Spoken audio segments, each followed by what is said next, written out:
Bonjour à toutes et à tous. Alors, Ogilvy Labs, je vais commencer juste par une petite citation de David Ogilvy. Je vais être corporate pour commencer. David Ogilvy disait une chose, c'est qu'on ne travaille pas pour nous-mêmes, on ne travaille pas pour nos clients, mais on travaille pour nos marques. Et en fait, la structure Ogilvy Lab, elle a quelque chose de spécifique, c'est que c'est une structure de recherche et développement qui n'est pas dédiée aux entreprises, mais qui est dédiée aux marques. Je vais essayer de vous la présenter, de vous présenter aussi comment on travaille, et je terminerai par quelques cas, et surtout je vais essayer de centraliser mon propos sur un point qui est un peu le thème d'aujourd'hui, qui est, on va dire, le futur des produits.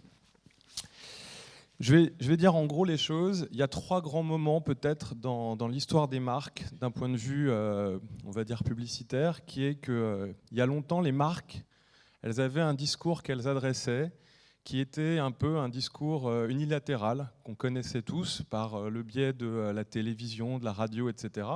Puis est venue l'ère du digital et les marques se sont socialisées. Elles ont commencé à discuter avec leurs audiences. Tout le monde connaît aujourd'hui la présence des marques sur les réseaux sociaux comme Facebook ou Google+, qui est beaucoup plus rare, mais on va dire que ça existe aussi, ou sur Twitter. Et les marques entretiennent une véritable conversation avec leurs audiences. Aujourd'hui, il y a quelque chose d'autre que j'appelle plutôt le temps où les marques font, créent, inventent des produits qui sont connectés ou non, je vais vous montrer des exemples tout à l'heure, ou des technologies ou des services. Pourquoi ? Et pourquoi on s'intéresse à faire ce genre de choses ? Je le résume dans une sorte de tension qui existe aujourd'hui entre l'ADN d'une marque, c'est-à-dire ses valeurs, ce qu'elle représente dans l'esprit des consommateurs, et les innovations du marché. Je vais vous donner un exemple qui est parlant. Vous prenez la population, on a fait, il y a quelques sondages qui ont été réalisés sur, par exemple, quelle est demain la marque dans laquelle les consommateurs vont faire confiance concernant l'achat d'une voiture qui serait autoconduite. Eh ben, ce n'est pas une marque comme Renault ou Ford ou Mercedes, c'est Google. Donc qu'est-ce qui est en train de se passer ? C'est que les innovations du marché sont en train de prendre la place via soit des pure players qui viennent se substituer aux marques qui étaient jadis très fortes dans l'esprit des consommateurs et qui finalement changent leur perception globale d'un produit ou d'une entreprise.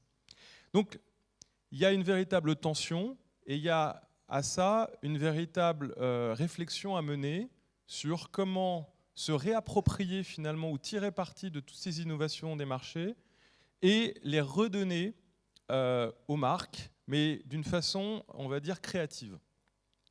Donc la raison d'être des Ogilvy Labs, qui ont été lancés par le groupe Ogilvy maintenant il y a à peu près 6 ans, est basée là-dessus, c'est-à-dire comment tirer parti de ces innovations et les redonner aux marques et leur permettre de créer un nouveau message, d'émerger d'une nouvelle façon auprès des consommateurs.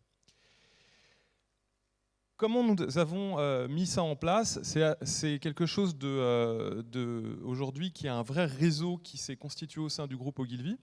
On a plusieurs hubs qui ont été créés, dont celui qui est à Paris, et on a 3 pôles sur lesquels on s'appuie parce qu'on essaie d'être justement les plus proches de ceux qui créent l'innovation, à savoir les startups et aussi des labs de recherche. Et on essaie de travailler, de collaborer avec eux de manière assez ouverte. On a 3 grands hubs dans le monde. Il y en a un qui est basé à New York, un second qui est basé en Île-de-France, donc qui est, on va dire, majoritairement axé sur ce que fait Cap Digital ou encore Numa. Et puis on en a un 3e qui est à Tel Aviv, sur lequel on travaille. Donc ce sont des accélérateurs qui consiste très simplement à héberger quelques startups au sein des Ogilvy Labs et de travailler, de collaborer sur des projets qui sont en général des proactifs qu'on fait pour nos marques. Donc ce système-là, ce principe-là, a donné naissance aussi à une méthodologie au sein du groupe que je vais vous montrer rapidement, qui est basée sur justement comment on crée, comment on invente pour les marques et comment on arrive à le faire. Donc tout à l'heure, je crois que vous avez entendu parler de la méthode du double diamant. Globalement, on n'a rien réinventé là-dessus parce qu'en fait, notre méthodologie, elle s'appuie beaucoup sur cette méthode. En gros, on a une phase qu'on a appelée la phase de compréhension, qui consiste justement à analyser l'ensemble des innovations qui ont lieu sur le marché et de voir quelles sont en fait les vraies opportunités éventuelles pour les marques, ou qui sont soit des opportunités de communication ou de business, mais également de voir quels sont les secteurs où il ne faut pas forcément aller. Est-ce que ça a du sens de créer un énième bracelet connecté pour une marque aujourd'hui ? Est-ce que est-ce qu'il y a des vrais, on va dire, est-ce qu'il y a des vraies opportunités qui ont lieu en faisant une innovation donnée ou pas ? C'est ça les questions qu'on se pose. Dans le deuxième point qu'on a appelé la phase d'organisation, eh bien là on travaille davantage sur quelles sont les cibles et quels sont justement les publics qui seront à même d'utiliser ces innovations et quel serait, on va dire, le monde idéal. Qu'est-ce qui se passe si pour une marque donnée, si pour Coca-Cola par exemple, on réinventait leur packaging ? Quel serait l'impact social ? Quel serait l'impact au niveau de la perception de la marque, etc. Et on a une phase au milieu qui est, vous voyez, qui a cette double forme qu'on a appelée la phase d'invention, qui, elle, en général, s'effectue d'une façon assez ouverte, qui consiste à faire travailler à la fois les équipes créatives d'Ogilvy Lab, mais également les partenaires et les startups qui viennent contribuer à la recherche. C'est-à-dire que pendant une certaine période, ça peut être un mois, en général, on a des temps qui sont extrêmement courts parce qu'on a des impacts au niveau de communication qui sont liés à un calendrier qui est lui-même court.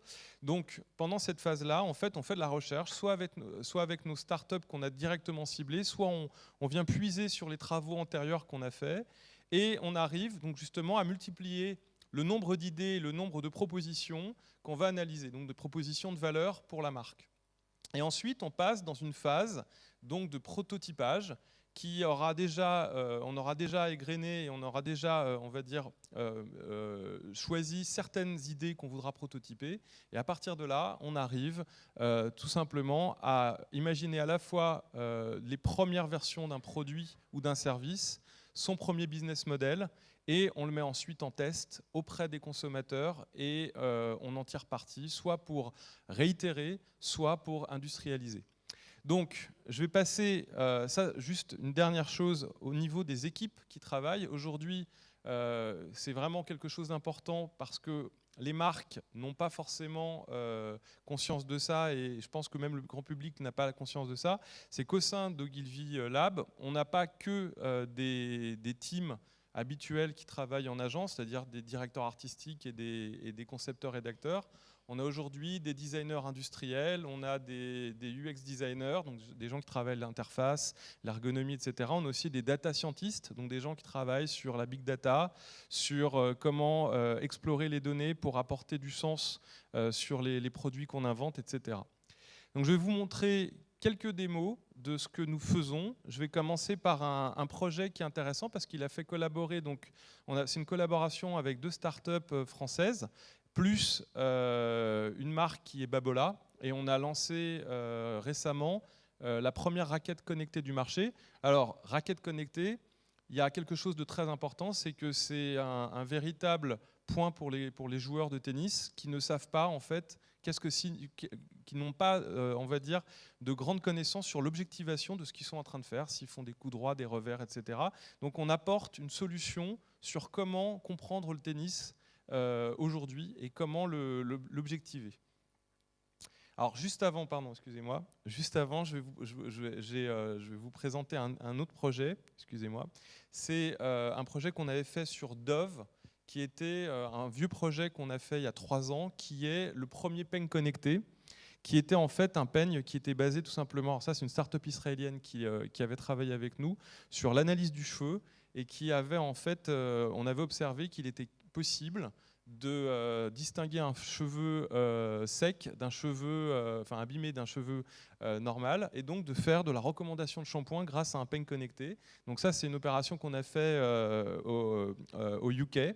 Et je passe maintenant à un autre projet qui était celui qu'on a réalisé avec notre lab de New York, qui était en fait le pilulier connecté pour Bristol Myers. Donc ça, c'était dans le cadre de l'oncologie. En fait, il y a une vraie problématique qu'on a travaillé avec ce laboratoire pharmaceutique, qui était qu'à un moment donné, il fallait que les gens qui étaient atteints de cancer prennent leur thérapie à des heures régulières, et que l'efficacité du traitement était vraiment liée à ça. Donc en fait, là, c'est les premiers prototypes qu'on avait créés. Donc on avait un format spécifique de blister pour les pilules qui était rentré par rapport au boîtier. Et à partir de là, en fait, si l'utilisateur oubliait de prendre son traitement, eh bien, les premiers membres de sa famille qui étaient enregistrés étaient avertis. Et si au bout d'1 heure, le traitement n'était toujours pas pris, en fait, il y avait les professionnels de santé qui s'occupaient de la personne, qui étaient elles-mêmes avertis, pouvaient jusqu'à appeler la personne et demander qu'est-ce qui est en train de se passer. Donc ça, c'est un projet qui a été en plus lancé aux États-Unis et agréé par la FDA, et qui a été lancé donc par le lab de New York.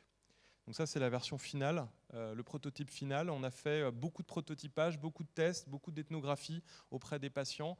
C'est un projet de longue haleine qui a mis plus de 3 ans à être mis en place. Autre point donc là que je vous montre, je laisse la vidéo parler pour elle-même, c'est le projet Babola. Babola is the world's leading tennis brand for pro and club players. They have been creating and innovating in racket performance, pushing players to play harder, faster, and better. But for every tennis player, getting better means understanding their game and improving every move made and every strike played. Introducing Babola Play, the world's first connected racket. The first racket that sees how the game is being played. Perfectly balanced, it looks, feels, and plays like a high-end racket. Yet, it is a tool that becomes a true data center, analyzing ball impact and player motion, measuring game consistency over long periods of time, recording every forehand, backhand, spin, slice, smash, or service. Each player also has a unique pulse, an interface that evolves over time following progress, reflecting the player. The pulse becomes a shareable social identification, ranking players, combining technique, endurance, and power that beats to the rhythm of your gameplay, motivating players to play more. Players can beat their personal best, or compare their skills with players around the world on the same level and challenge them. Even the best ones. After 1 month, the results speak for themselves. More than 5 million strokes analyzed. 6,385. Je termine juste sur un dernier exemple, juste pour vous montrer comment on a encore travaillé sur des produits pour les marques, avec un cas qu'on a fait qui est Vitel, qui est justement comment on répond à la problématique aujourd'hui des gens qui sont déshydratés, qui ne boivent pas assez, où on a créé un bouchon qui n'est pas connecté mais qui utilise beaucoup de technologie et qui vient renforcer justement une valeur forte par rapport à la marque.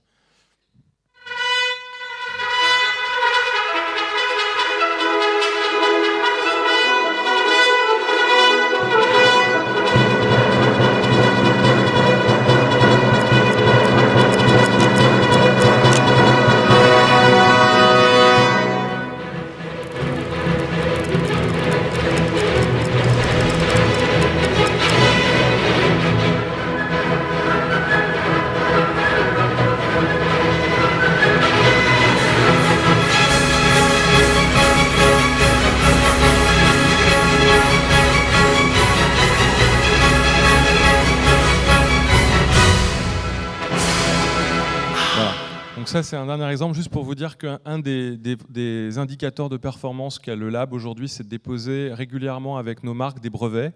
Sur la raquette Babola, il y a eu 7 brevets qui ont été déposés. Là, il y a eu un brevet qui a aussi été déposé. Donc voilà, il y a vraiment un travail à la fois qui est lié à l'innovation et un travail de créativité qu'on fait pour les marques. Voilà, j'espère que j'étais clair. Merci à vous.